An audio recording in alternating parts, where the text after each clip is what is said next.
and welcome back. This is Business Now. I know you're waiting for the Made in Kenya segment, and today we're in the cosmetics sector. We'll be getting to that in a moment. But first, your questions to my guest in studio, who's the CEO of the SACCOS Society's Regulatory Authority.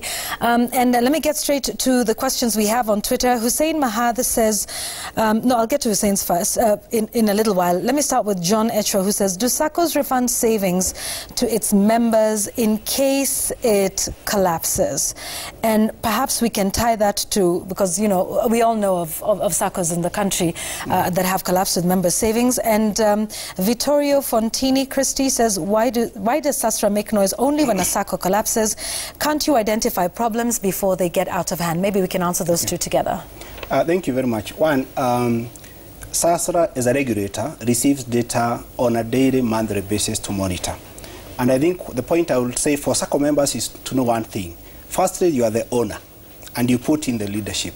Secondly, you are the depositor, and you are the borrower.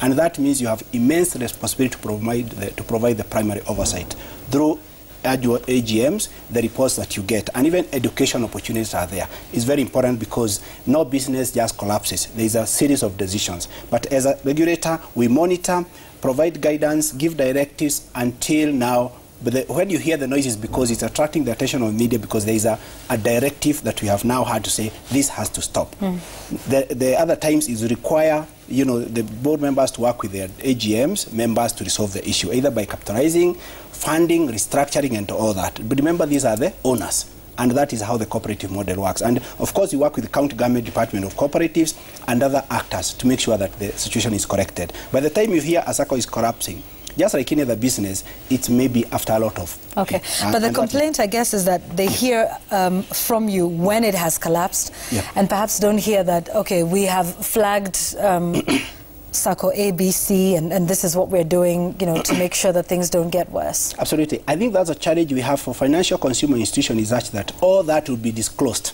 in the audited financial statement and the reports. The question is, are we interested? Because I think one of the things we give a charity to members is that members have to hold their leaders to account. That is where we are financially. There's a department we have now deliberately set up, if I answer that question, so that we have what you call conduct regulation to interface more with the members. Because we realize that members are treating they don't realize the power they have through the AGM, which is annual, through Member Education Day. Nevertheless, we flag out, and if you note, Yvonne, our SACCO supervision report is an annual report. We list institutions that are trouble. Every year mandated by law, when we license, we publish, and we are able to separate those who have clean licenses and those with, you know, conditional restriction. When you see your institution is restricted licenses, ask more questions. Okay. That is a way of advising the market. And those depositors can get their refund, because that was John's question. Absolutely, yeah. I'm coming to that. Yes. One, if I get that question right, I think the refund is in the context of what we have in banks, where we have a deposit insurance corporation. Yes. That is now what we are establishing right now.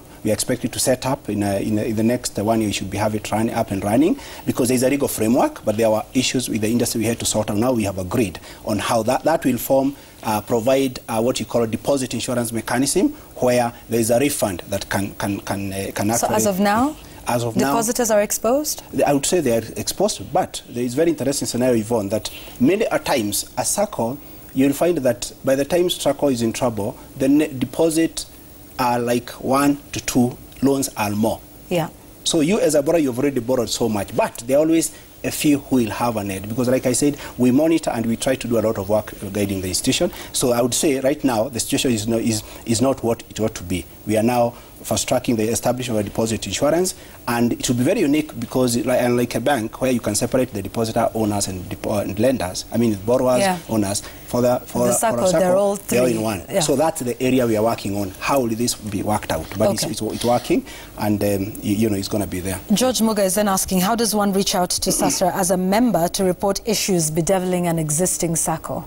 Yeah, for George 1, we do have, we are available on Twitter, Facebook, and through that you can complaint through that. In our portal, SASRA, if you Google, you'll find our website where you can have a complaints reporting portal where it is anonymous when you report. Otherwise, if you can't use those ones, you can also go at county headquarters. You'll always find Department of Cooperatives. You can report to them as a first point of call, and they can also refer to us. Otherwise, you can also reach us through the numbers, telephone numbers available in our website. Okay. Yeah. And Hussein Mahad says, we have so many SACCOs. Any advice on how best to identify a SACCO that will grow your money?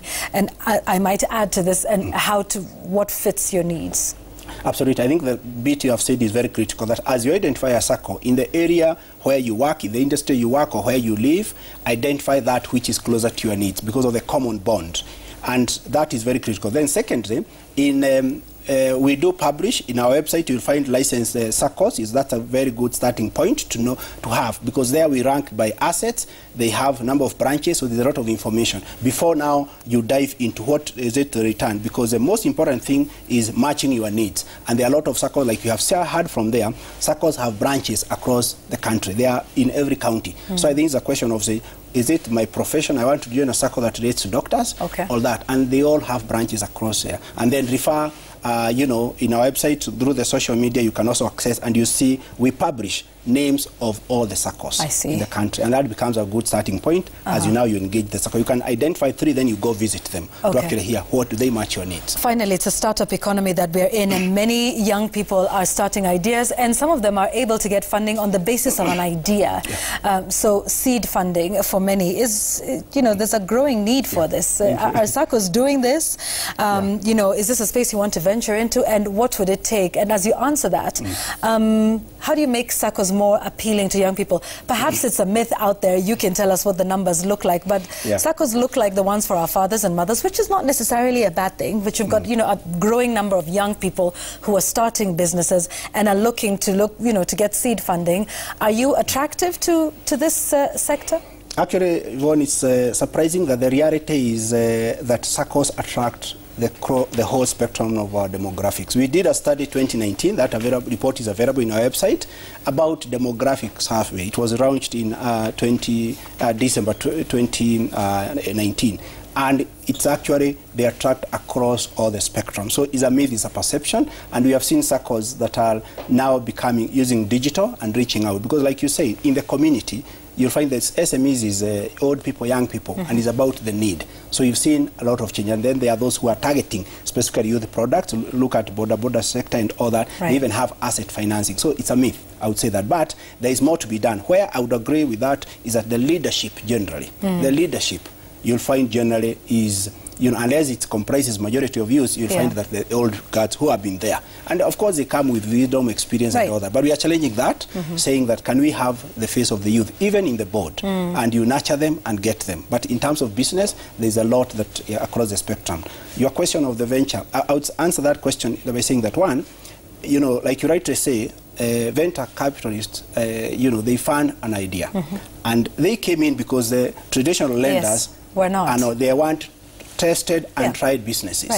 And that you find, that's where we are. However, remember the whole issue of this specialized type of funding, they want to invest in your enterprise, your idea, with the expectation 5 years or so they'll opt out.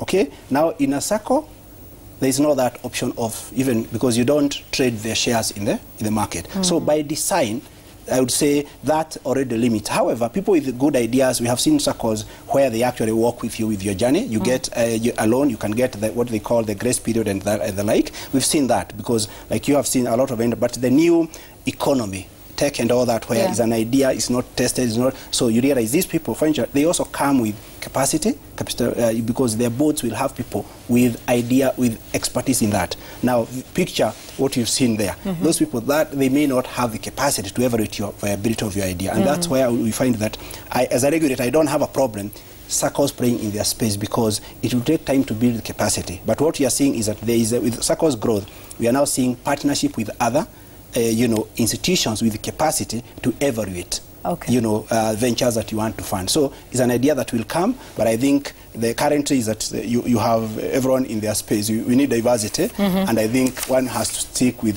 where their capacity is strong. Yeah, all right. Well put. Thank you very much. Peter Njuguna, who's the CEO of the SACCOS Society's Regulatory Authority, also known as Sasha, for answering all of the questions that our viewers have. And thank you as well.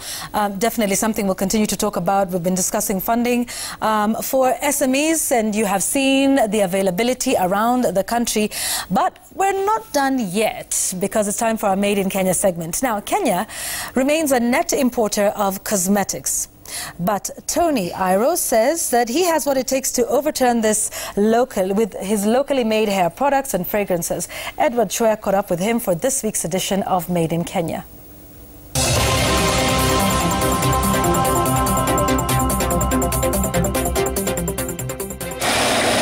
Nairobi's industrial area.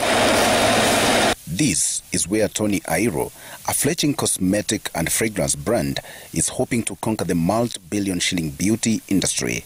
For 42-year-old Tony Airo, the name behind the product, his experience in the hair and beauty industry gave him the foresight to venture into this trade. I first started with hairdressing, working in a salon, being employed, opened my own place. And later I started doing my own brand. So now we are, in the whole country, and we're in, the 3 biggest supermarkets. Best Ladies, the biggest cosmetic shop in Eastern Central Africa. We're there. We are in Naivas. We are in Carrefour. We are now 8 years in the game. I had built my clients to an extent of whatever I tell them to use, they would use it. So it wasn't easy. But persistence. We have different shampoos in the game. We have different conditioners in the game. We have treatments. We have different gels in the game. Mostly we have cosmetics. We don't have chemical. Maintaining his salon, Airo says this has given him the perfect launchpad for his products and a loyal market base. We have a perfume that is doing very well. It's called Warashi. We have the first ever molding gel in Eastern Central Africa. Siri molding gel for dreadlocks and ages. It's made in Kenya from scratch. We came up with our own body scrub. Took on a product 12. Another thing that has helped us now is the social media. You shoot your things with your phone, post it, sponsor it, and all those kind of things. There are people I've met and they tell you, why don't you write maybe made in the US or made in South Africa? And I tell them, why should I do that? The thing is made here. Why should I say that? When people live in abroad, they start preferring the local product that they used to use here. Airo says he came up with his own scent for his perfume and has partnered with experts in the beauty industry to make his products more likable and appealing to their customers. Hiyo scent natengenezea Syria, alafu nakuja nafanya kila kitu hapa. Naitengeneza kutoka kwa scratch mpaka hapa. Mimi sijaenda shule ya kutengeneza bidhaa, lakini niko na watu wenye wamefanya hiyo shughuli na ndio tunafanya kazi nao hapa. Marashi ni oil. Kwanza inakuwa kama ni oil. Hiyo oil unaitani iwe marashi, lazima uweke maji, lazima uweke alcohol, lakini lazima uweke moisturizers. Alafu iko na siku 11 ya kuferment. So in terms of employment, how many people do you have here, and do they need any training before they're absorbed in? We have people we train, and we have people who come with special training for that department. Like now for the manufacturing, we need somebody who has done it, who has studied that. Maybe in packages, we don't need people who have gone to school to learn package, so they come here and we teach them what to do. We have 12 permanent workers in the factory. We have casual who are 30. As a local manufacturer, do you feel like the government is doing enough to support local manufacturing? I would want to say I have never felt the impact of the government personally.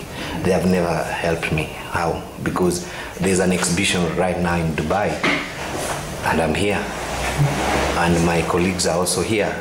And what is his advice to a Kenyan who wants to venture into local manufacturing? If you're coming into manufacturing and you don't trust local, you don't trust made in Kenya, I think it's the worst thing you can ever do. This is Warashi, a perfume made by Tony Airo's products here in industrial area, just to show that made in Kenya is possible. This is one of the many products that he makes here as a local manufacturer. Edward Choya, Business Now, Citizen TV.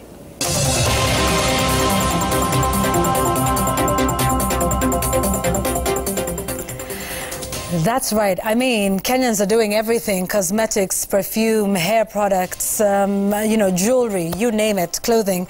So there's so much happening out there. As we always say here, this is the aim of Business Now, providing, an upstart for SMEs in the country and beyond, and giving you the information to grow your business. So thanks for watching the show today and always. And of course, if you want to be featured here, please tag us. The hashtag is Made in Kenya at Citizen TV Kenya at Yvonne Okwara, and we will be featuring your business perhaps next week. Thanks for watching the show and for your feedback.